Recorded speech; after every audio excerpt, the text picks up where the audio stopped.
Abril de 2022. Hoje nós teremos uma palestra com um tema muito interessante. Ela será ministrada pelo nosso querido amigo, parapsicólogo, engenheiro eletricista, possui mestrado em Planejamento e Gestão pela Universidade de Pernambuco, em convênio com a Universidade Autônoma de Madrid. Ele é membro também da Academia Pernambucana de Ciências e da PA, que é a Parapsychological Association. E o título da palestra será Experiências Aparicionais, uma análise de modelos de pesquisas. O nosso palestrante será o nosso querido amigo Jalmir Brelas. Jalmir, a palavra está contigo. Tem aí seu período de 1 hora, mais ou menos, e depois nós passamos para as nossas interações aqui. O chão é seu. Obrigado, Fábio, pela apresentação. O tema hoje é sobre experiências aparicionais, uma análise de modelos de pesquisas. Quando falamos em experiências aparicionais, isso quem não conhece pessoas ou a si próprio não passou por uma experiência em que aparentemente foi visto uma pessoa, um objeto, um animal. Isso existe muito com mais intensidade, né, dentro do campo religioso, né? Então, nos centros espíritas, nos centros de candomblé, de umbanda, nos centros afro-brasileiros, entre os santos, por exemplo, as experiências no universo católico, né, com santos e outras entidades.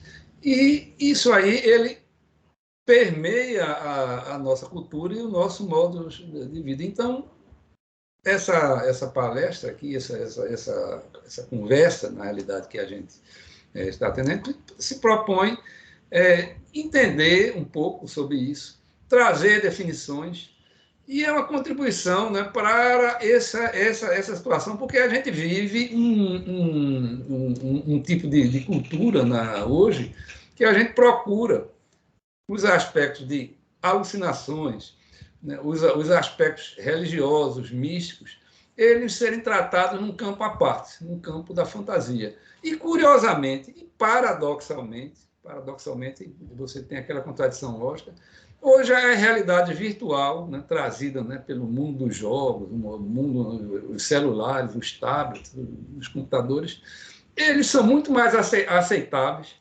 Até é uma dificuldade de você, hoje, as gerações mais novas, até as crianças, ficam fascinadas por essa tecnologia e a gente aceita esse tipo de coisa como natural. Uma realidade virtual é uma situação aceitável culturalmente. Por quê? É uma reflexão que a gente pode fazer. Porque ela está inserida dentro do contexto tecnológico. Porque o paradigma utilizado nas TIs, nas tecnologias da informação, no fundo, é um paradigma quantitativo, racional. Então, a gente acha que, por exemplo, nas inteligências artificiais que dominam cada vez mais o nosso mundo, a gente, racionalmente, quantitativamente, a gente possa dominar e ter um efeito na nossa vida, com um conceito de utilidade na saúde, na questão do tempo, né, do clima, não é? E só para dar alguns exemplos, né? Então, no trânsito, na rodovia, na navegação aérea, todas essas questões das TIs, elas são aceitáveis, né? Então, modelos abstratos, tudo. Mas quando a gente passa para experiências pessoais, experiências religiosas, experiências místicas, olha, isso aí, e mesmo os nossos sonhos. Somos uma sociedade que a gente relega os nossos sonhos, passamos várias horas por dia, né? 6, 8, 9, tem gente que dorme até 10 horas por dia, numa situação, né, onírica, uma parte desse tempo. A gente hoje sabe as fases todinhas, né, que o sonho é uma das partes do sono, e a gente é algo que não é esquecido. Mas dentro desse contexto existem as experiências aparicionais. Eu vou trazer aqui uma apresentação aqui só para poder facilitar vou iniciar o compartilhamento aqui Vocês me deem um sinal, Fábio, quando tiver, se já apareceu aí. Está na tela. Está na tela. Então, pronto. Esse aqui, estão conseguindo ver? Sim. Pronto, que é em cima disso, que é o nosso tema, né? Experiências aparicionais. Percepções de fenômenos em busca de explicações. Aí tem uma análise de modelo de pesquisa. Então, é isso que a gente se propõe a conversar. E, primeiro, a gente precisa ter uma definição, né, exatamente do que seriam essas EA que eu estou colocando, para não ter que escrever muito. Aí eu estou considerando as experiências aparicionais e psi. Psi é um modo resumido de a gente se referir aos fenômenos paranormais. E os fenômenos paranormais, só para a gente simplificar, tem os fenômenos objetivos e subjetivos, né? Então, os fenômenos subjetivos, a gente está falando telepatia, clarividência e precognição, só para botar uma camisa de força de definições. Telepatia, informação, mente a mente. Clarividência, informação, mente, ambiente. E precognição seria uma certa forma de antecipação, de conhecimento antecipado do futuro. Então, o que a gente coloca aqui é muito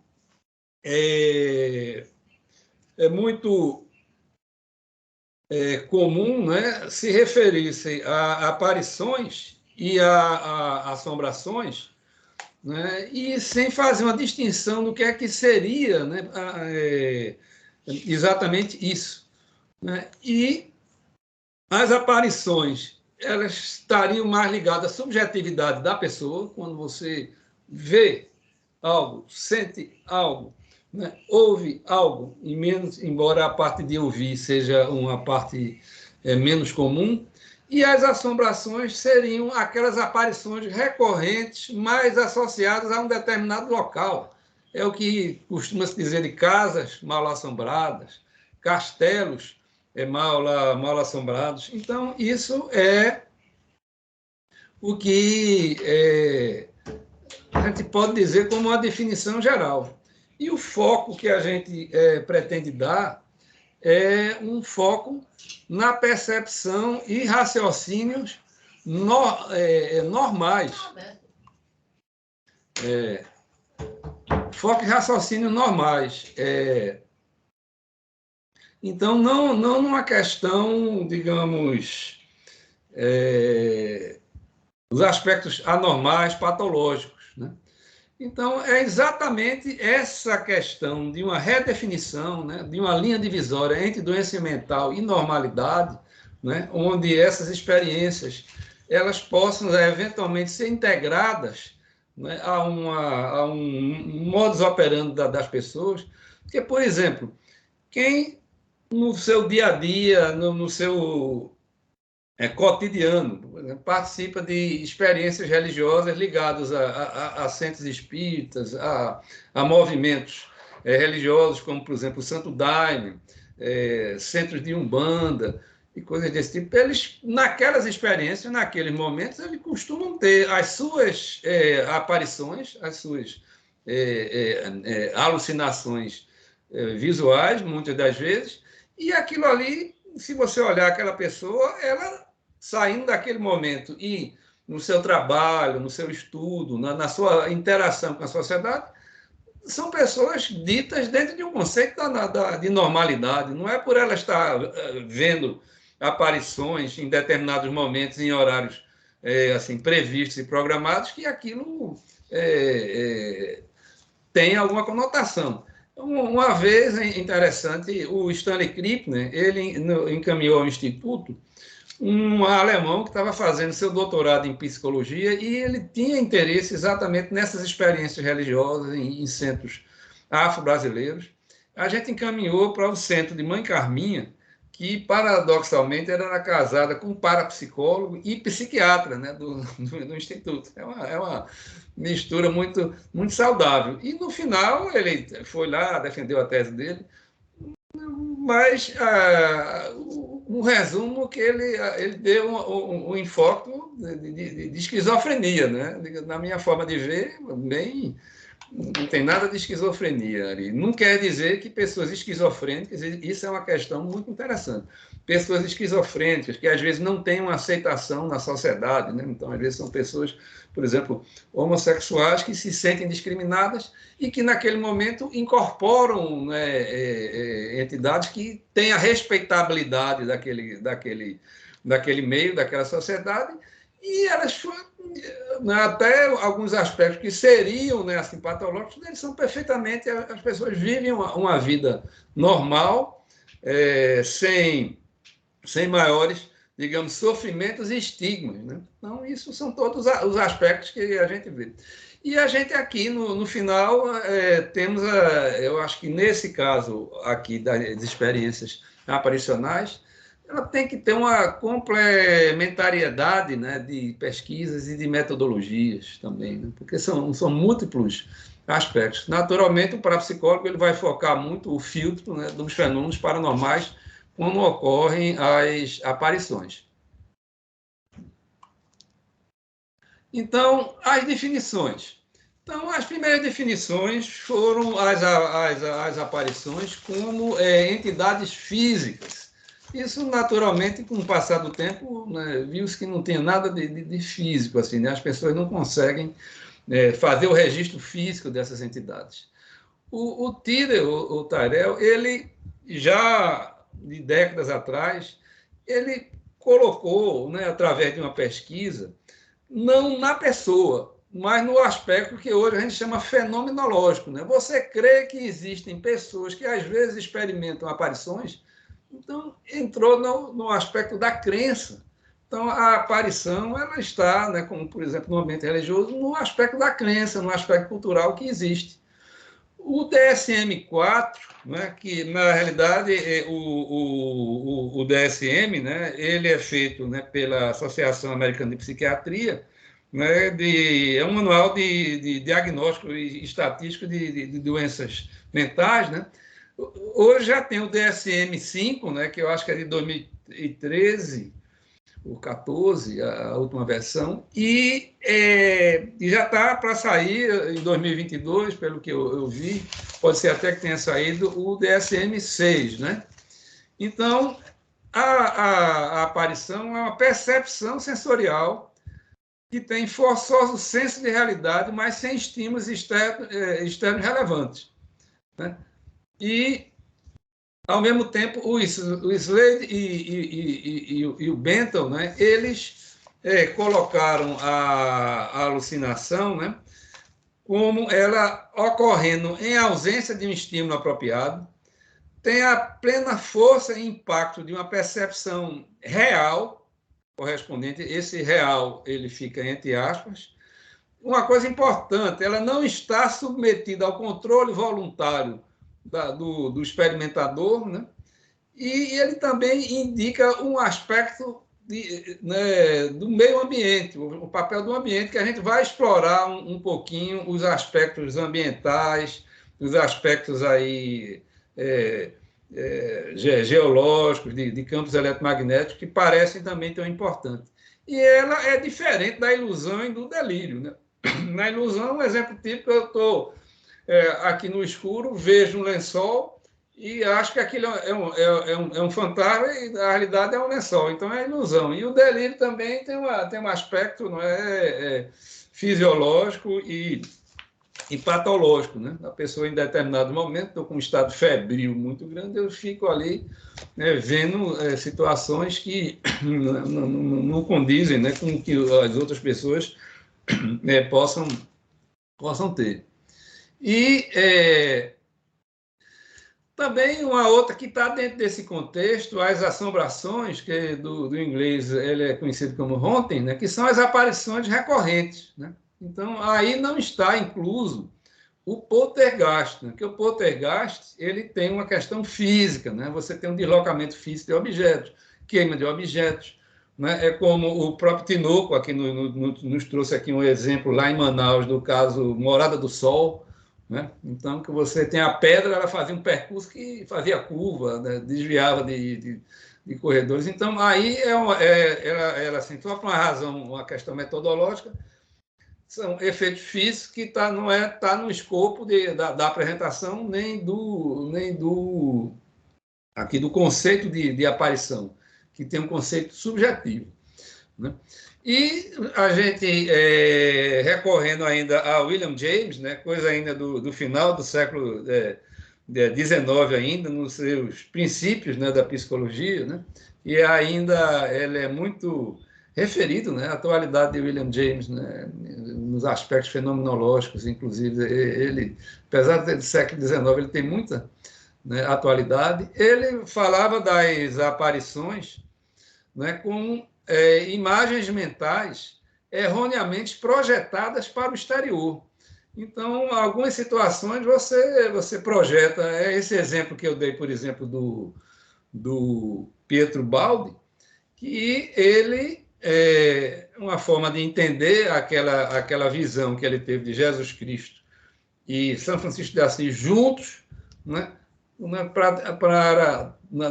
naquela gestalt, ele entender o que ele estava indo no caminho correto, seria uma imagem, nesse conceito de William James, projetada para o exterior. E o próprio Tyrion, né, o Tyrion, ele, né, na sua obra, ele colocou 19 características, né, de uma aparição perfeita, né? Não, é como você tem uma experiência de quase morte, por exemplo, né? E existem autores, o Raymond Moody Jr., por exemplo, ele lançou lá também 15 a 20, eu já nem me recordo mais direito, características do que seria uma experiência de quase morte, quase que a pessoa voltou, completa, né? Então, da mesma coisa, uma aparição completa, ela teria 19 características. E uma coisa interessante, que é muito interessante, que ele até, assim, é um pouco contra, assim, o modelo de sobrevivência, pelo caráter autômato. A aparição, ela não consegue reagir de uma forma de você ter uma interação grande. A interação, quando ocorre, é muito limitada. Tá certo? E também a questão o Carlos Ozias, né, que é um parapsicólogo também muito famoso, ele também deu o conceito que é a medida de experiências aparicionais orientadas, né, para o passado, o aqui, né, ou aqui e agora. Tá certo? Então, cada vez que você vai recorrendo a autores, a estudiosos, tudo, eles vão acrescentando determinados aspectos à compreensão, né, de uma aparição. E uma outra coisa que é a moda do momento, principalmente em países mais tecnológicos, são os caça-fantasmas, né? Os caça-fantasmas, inclusive, você hoje encontra kits. Eu mesmo comprei um kit desse para o Instituto, de instrumentos que você vai... O que é que você procura fazer? O que é que os caças-fantasmas procuram fazer? Ele é ter um registro físico do local, dos aspectos anômalos. Então, será que naquele local que é dito que tem fantasma, ou que está passando por uma experiência, existe algum registro físico anômalo? E quais seriam esses registros físicos? Campos eletromagnéticos, queda de temperatura, ruídos, né? Interferências. O Kokubo, que é um parapsicólogo japonês, engenheiro eletrônico, ele pesquisando um poltergeist em determinado apartamento no Japão, e a família relatava os problemas, os deslocamentos de objetos, e quando eles relataram, eles botaram aquela parafernália de equipamentos, né, inclusive medidores de campo eletromagnético, com diversas faixas, né, de campo, né? E eles conseguiram, né, pelo menos em determinado momento, registrar uma anomalia, um pico, né, de campo eletromagnético, quando na ocorrência de determinado fenômeno de deslocamento de objetos. Então, É uma questão né, de se ver, né, em determinados fenômenos paranormais ocorrem, né, anomalias físicas. É como o Walter trouxe na apresentação passada, né, ainda nesse mês, do Daniel Douglas Home, situações de medição, não é, de forças, né, no caso aí, de um dinamômetro, né, um registro físico de alteração de dinamômetro, com Daniel Douglas Home. As questões da vela, né? Tem a experiência da vela, que a vela ela acompanha, você está num castiçal de velas, pela meia dúzia de velas, se ela ficar inclinada, a vela, né, a chama, né, pelos aspectos tanto gravitacionais como de queima, né, do fenômeno de convecção, né, que ele vem aí de baixo para cima, ela acompanha a verticalidade, ela fica inclinada, mas a chama é vertical.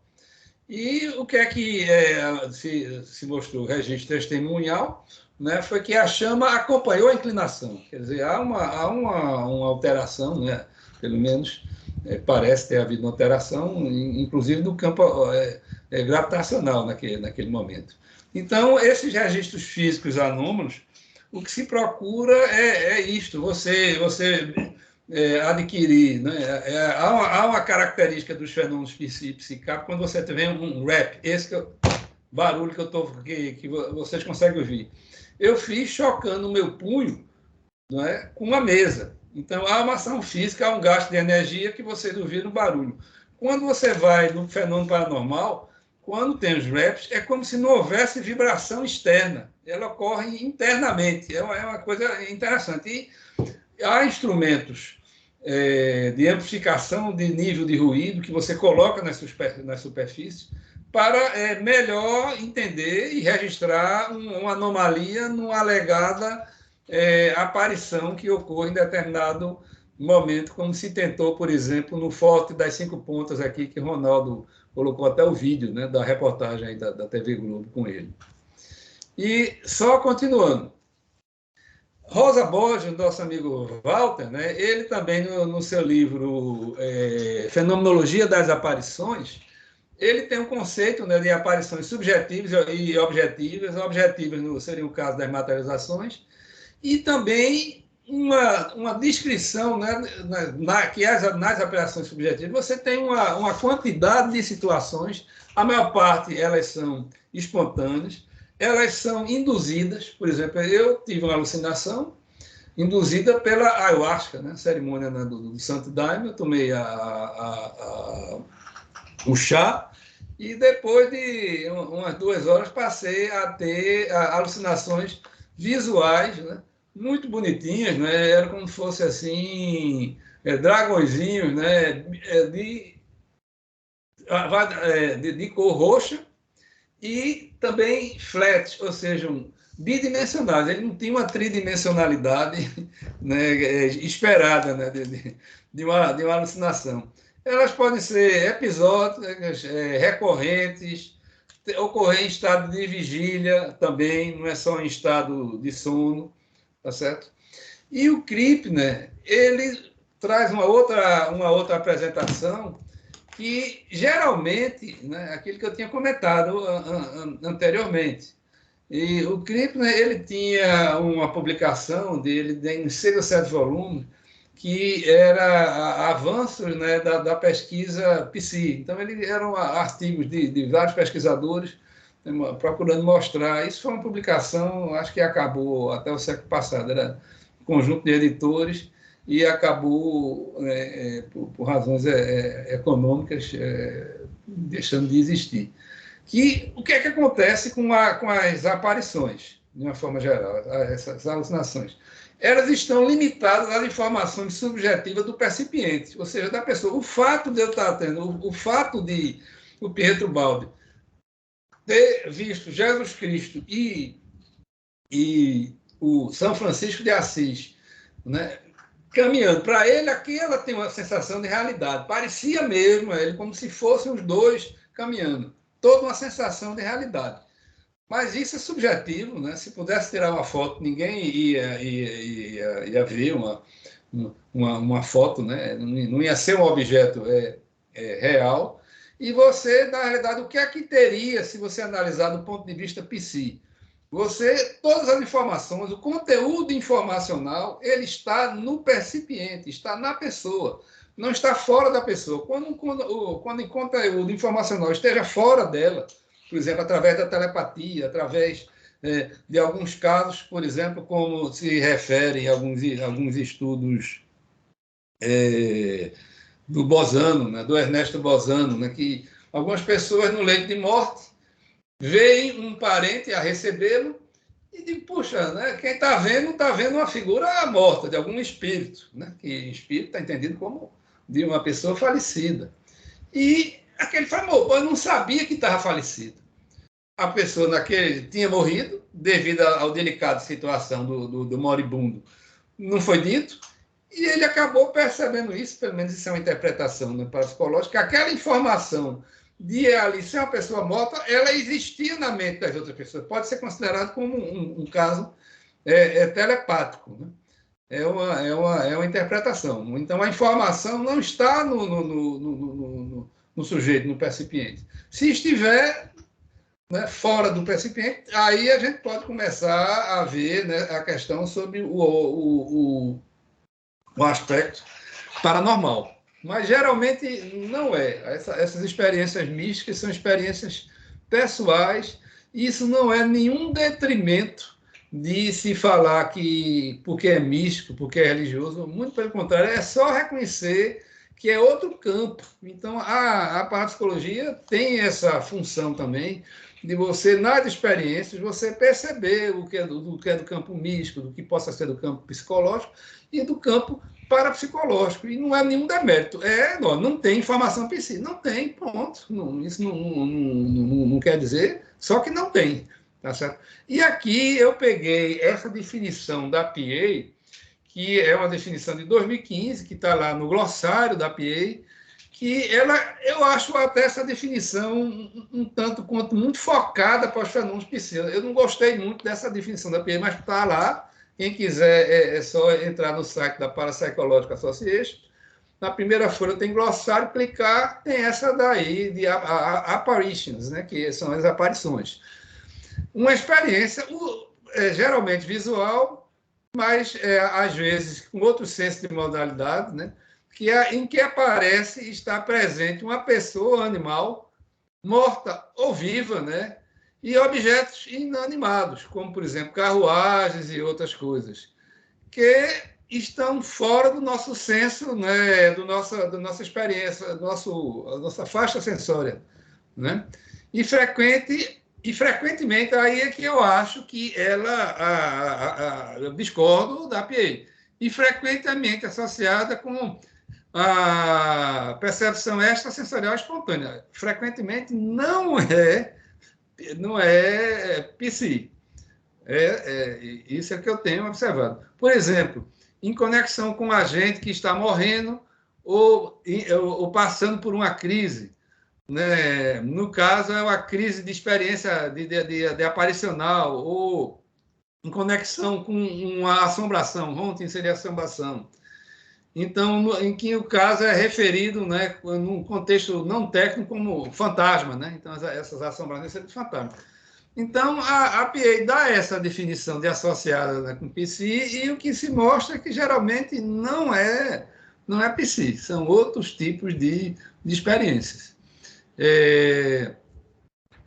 Também, quando a gente já passa a entrar no lado, digamos, científico, né, da questão, né, de a gente entender, né, isso eu vou passar rapidamente porque não seria o foco aqui, a gente está assim, discutindo os aspectos de filosofia da ciência, de filósofo da ciência, que foi um pouco da apresentação naquele momento, né, atrás, no Encontro Psi, mas essa aqui é só para a gente poder ver a questão de problema, hipótese, a questão de verificabilidade, de falseabilidade, né? Isso são tudo dentro do contexto do que é ciência, né?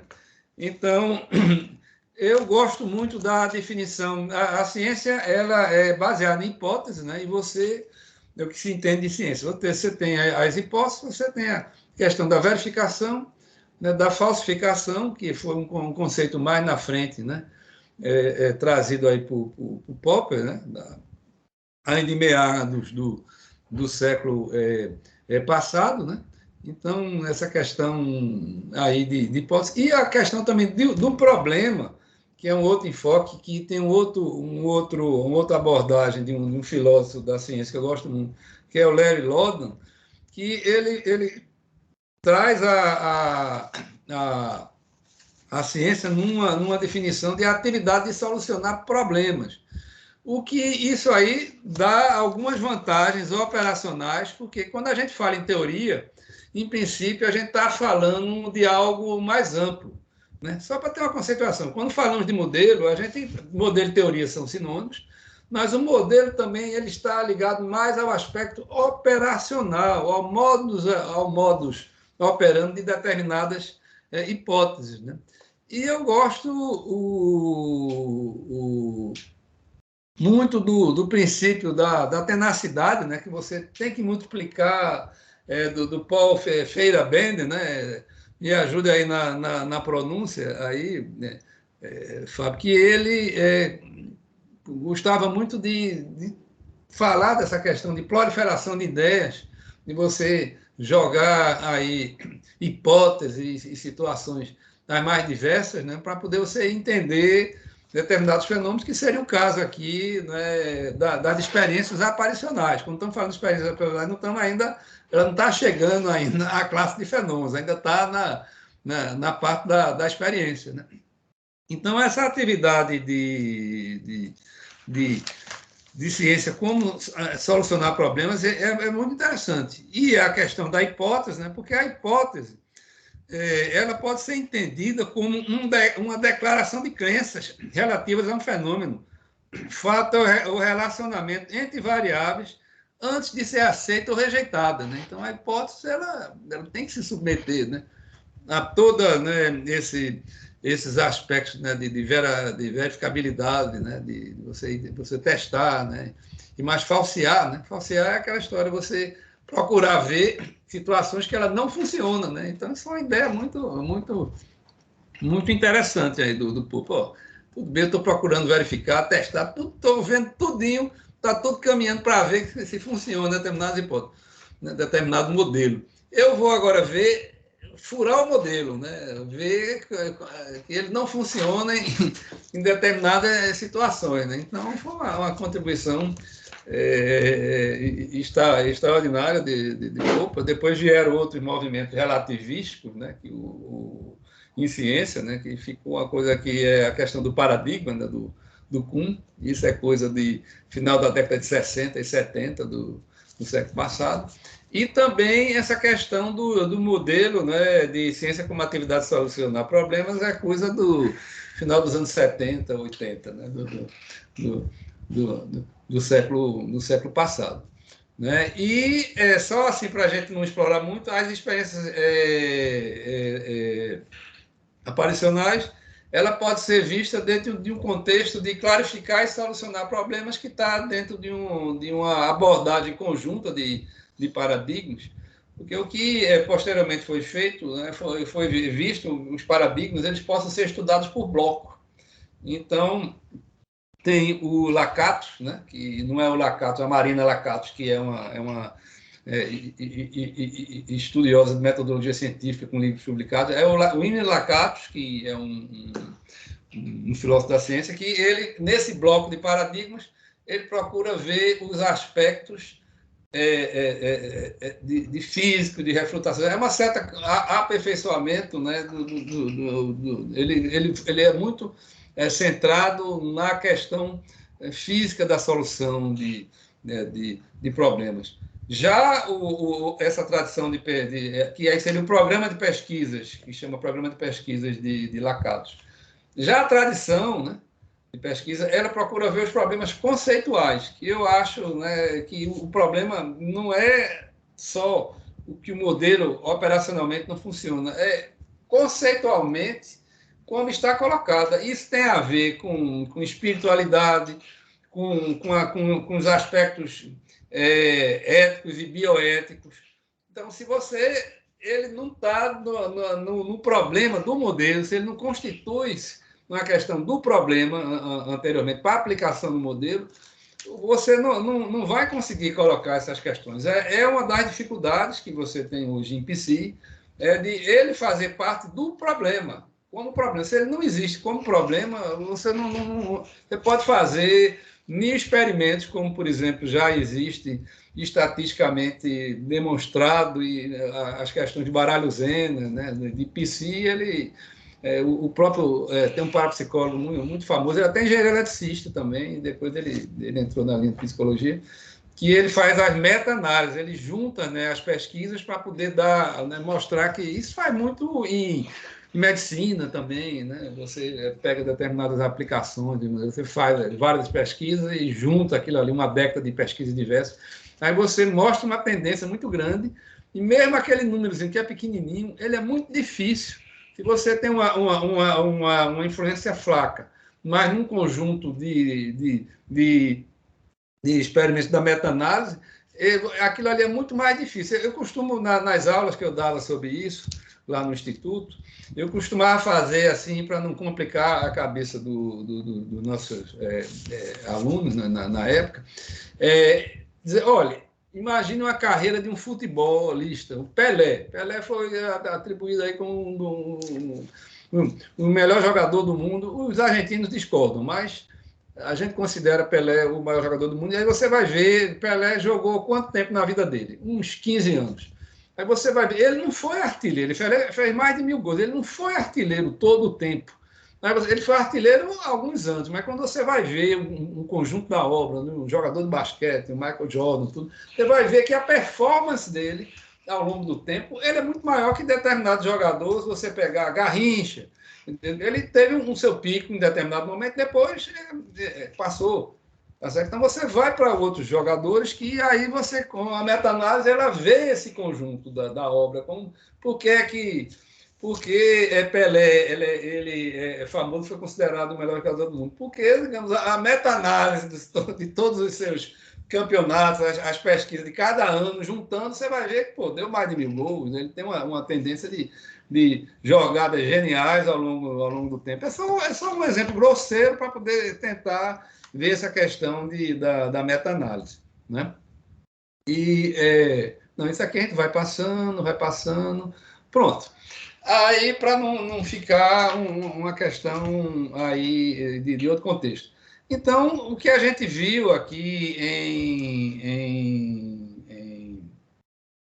nas questões de teorias, hipóteses e modelos, é se procurar ter vários modelos integrados, né? Isso é que você procura em ciência hoje.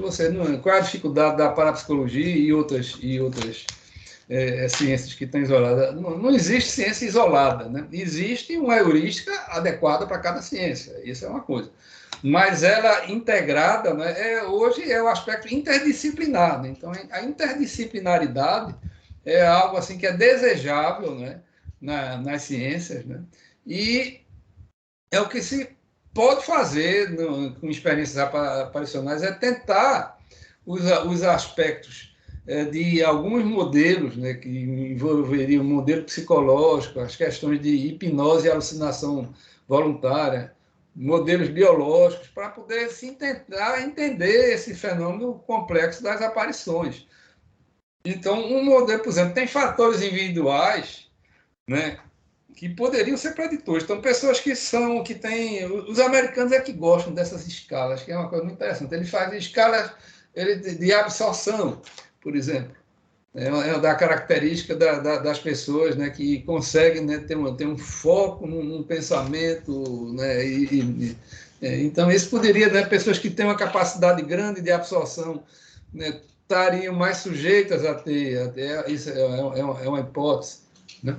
Então, se encontrar alguns fatores psicológicos, tá certo? Que a questão de openness, né, que também um dos indicadores, a pessoa mais aberta a experiências, né, a pessoa, tem vários fatores que poderiam, né, ser tratados, né, como facilitadores, né, seriam marcadores. E também as questões do perfil das pessoas, de alta ansiedade, de introversão, extroversão, questão de sexo, de intelectualidade, de criatividade, a capacidade visual e imaginativa das pessoas. Tem pessoas que são mais visuais, tem pessoas que são mais auditivas, tem pessoas que são mais sinestésicas.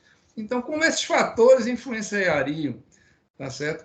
Os aspectos transpessoais também, né, de pessoas que são mais propensas a ter uma relação maior do que entendida, do que o self. Então, são aquelas experiências de comunhão, aquelas experiências de integração com a natureza, com outras pessoas, com tudo. Então, isso poderiam ser elementos facilitadores. Puxa, isso aqui realmente vai acabar, né, sendo uma utilização de técnicas de indução, repetíveis, manipuladas, a questão da alucinação voluntária, né? Então, tem a hipnose, por exemplo. Eu me lembro muito bem no curso que a gente fez, que eu fiz, né? Aí, Ronaldo, na aula de hipnose, nas aulas, ele fazia uma coisa, fez duas experiências interessantes, né? Uma, ele fez uma indução para haver a dificuldade, né, da percepção do vermelho e do verde. Então, para você ser daltônico. E trouxe um teste, aquele que quem tem carteira de motorista aqui já fez, eventualmente, aqueles testes que você bota determinados números, né, para ver, e eles, ali está misturado, né, o verde e o vermelho, e você, quem é daltônico, vai ter dificuldade. E interessante que os alunos que foram induzidos, naquele momento, eles se comportaram como daltônicos. Fizeram um teste e, no teste, o resultado foi de daltônico. E, claro, reversível, né? Essas coisas. Como também ele trouxe um capacete, né? Um capacete é uma coisa que tem um volume razoável, não é uma caneta, não é um lápis, né? E ele deu a indução, né, para a pessoa não ver o capacete, né? E realmente a pessoa não conseguiu, né? O nosso colega aluno, né, via borrado, mas não conseguia descrever de jeito nenhum o capacete. Então, quer dizer, há uma alucinação, né? Houve uma experiência alucinatória induzida através da hipnose, né? Nesses dois casos. E testáveis, né? No caso ali. Não foi só meramente, né? Então, a hipnose você consegue alterações, né, indeterminadamente fisiológicas, né? Então, houve no aspecto visual, houve esse lado fisiológico. E também os modelos biológicos, o nosso Sheldrake, Rupert Sheldrake, que é um biólogo, e hoje ele é parapsicólogo, né? Ele não era parapsicólogo, hoje ele está na PA. Se você for lá na PA e entrar no Index, ele está lá, né? Como que ele era biólogo e passou a fazer pesquisas na área, a questão de telepatia por telefone, a questão de experiências psíquicas com animais, notadamente com cachorros, papagaios, ele tem publicações, não é? E todas esses aspectos, tudo testados, foram experiências que ele fez, e tem resultados e estão publicados aí nos seus livros, e ele postula a questão dos campos mórficos, né? Então, ele chama mórficos quando o aspecto ele é mental, né? Fábio, me dá só uma dica quando estiver faltando aí uns 10 minutos, né? Para poder eu aqui dosar o tempo aqui e não esquecer alguma coisa. Então, estão me ouvindo bem? Estamos ouvindo, sim. Jalmir, certo, são certo. Não, só para ter 9h25 agora, aqui no meu horário, então já passou uns 50 minutos, mais ou menos. Certo, ok. Só para poder aqui adiantar que eu olhei aqui no meu relógio, mas eu não coloquei exatamente, né, na hora que eu comecei. Então, esses modelos biológicos, né, que o Sheldrake ele falou, né, Então, ele acha que esse campo ele está colocado na nossa natureza biológica. A gente tem os 5 sentidos, né, clássicos, né? Ele chama também um 5 sentidos ligado ao campo elétrico, né? Então, isso aqui, algumas espécies como enguias, né? O campo eletromagnético, e a questão também de aves, né? de terem os aspectos magnéticos, né? Para guia, né? de migrações, né? Então o que ele chama de morfogenéticos são campos organizadores dentro dos organismos. Então, isso existiria, por exemplo, para os vegetais, né? E os campos mórficos é só questão de pontuação que ele coloca, né, dos campos mentais. Então, ele dá alguns exemplos bem interessantes. Ele chama o cuco, ele dá um exemplo muito, muito curioso. Esse. O cuco, ele ele não faz o ninho próprio, ele coloca o ovo em ninhos de outras espécies de aves. E com calor, né, aí são chocados os ovos e o cuco ele já nasce sabendo para onde migrar. Porque ele não está tendo um processo de ensinamento da mãe ave, né, da mãe cuco, né, nem do pai cuco. Ele tem, né, como se um direcionamento que aí você, puxa, como é que ele sabe, né? Então, segundo o Sheldrake, alguns aspectos aí desses campos eles existiriam nas espécies como uma forma de armazenamento da informação que pudesse ser transmitida posteriormente às gerações seguintes. É muito interessante essa hipótese, né, que ele faz. Né? E ele acha, o Sheldrake, que algum desses campos ajudariam a explicar a telepatia, a sensação de estar sendo observada, que é também um dos livros de Sheldrake, é aquela questão que você está sendo observado, alguém olhando, você está na rua, alguém olhando você, e você acaba se virando e não teria, né, uma razão física, né, para isso. Né? Então, ele acha que a própria psicocinese, a clarividência, né, também ele estaria ligado a como uma espécie de sétimo sentido. Né? E, só continuando, aqui, algumas hipóteses de campos de informação, que a gente fica intrigado como alguns locais, algumas alucinações, elas estão relacionadas ao local. Aí o Don Robbins, ele faz uma especulação que o local físico, o piso, coisa desse tipo, seria uma espécie de transdutor. Né? Transdutor é aquele elemento físico, né, que faz um alto-falante, um microfone. Ele está transferindo. Microfone, aqui que vocês estão ouvindo, eu estou gerando uma voz, uma voz que é uma compressão do ar, né, mecânica, né, compressão e rarefação, e aquilo ali influencia o microfone que transforma essa variação de pressão num sinal elétrico, né, que aí está codificado, tudo vai pela internet e vocês acabam decodificando isso aí através também do seu alto-falante, que ele faz também um transdutor. Né? Ele pega o aspecto elétrico e transforma nele numa onda de compressão e rarefação, que é o som. Então, esse Don Robbins, ele especula que, de alguma forma, aquelas aparições, elas estariam por um determinado... Aquele campo de informação, ele estaria armazenado fisicamente e algumas pedras teriam uma função de semicondutor. Basicamente é isso que o livro dele fala lá, de 100, 200 páginas. A questão cultural, né, que a cultura, ela, né, todo um ambiente religioso, né, tudo aquilo ali, ele é um elemento permeável, né? Se eu estou num local, poxa, numa época, né, que, poxa, se eu tiver uma experiência dessa assinatória, eu vou para a fogueira, né? O cara vai ter a experiência, mas não vai ter de uma forma reprimida, não vai contar a ninguém, não vai ficar uma situação, né, que a cultura, né, ela pode favorecer, né, ela ser um elemento permeável, né, que se permite as diversas formas de expressão, ou não. E também, se a gente olhar a psi, né, as pessoas que eventualmente possuem aptidão psi, ele também possa ser um mediador, né, da psi ela ser funcionar de uma forma alucinatória, então, com as características. Eu tenho um caso pessoal de pessoas da família que tinham fenômeno de telepatia através de sonhos, de uma forma, quando acordava, de uma forma alucinatória de ver determinada informação, né?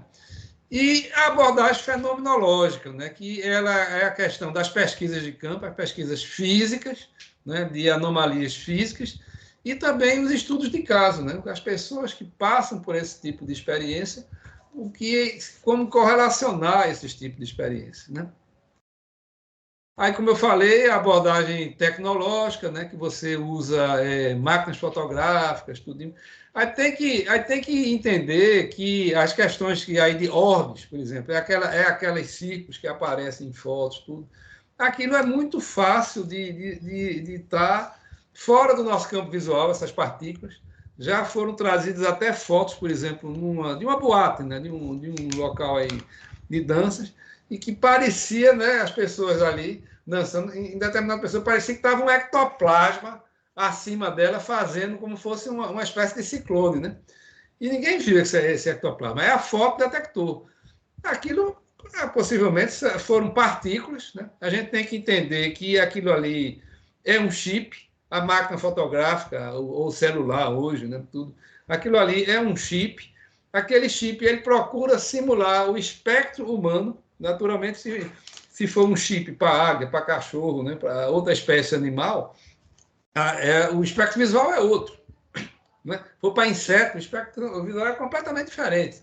Então, a máquina, que é feita para humanos, ela vai procurar aquele espectro da realidade, né? E ela transformar aquilo, né, nos pixels, né, naqueles pontinhos aí visíveis ao nosso universo cognoscível, e aquilo ali é o que a gente viu que nada mais eram aqueles orbes, aqueles ectoplasmas, entre aspas, do que partículas em suspensão que em determinado momento estavam organizadas. Então,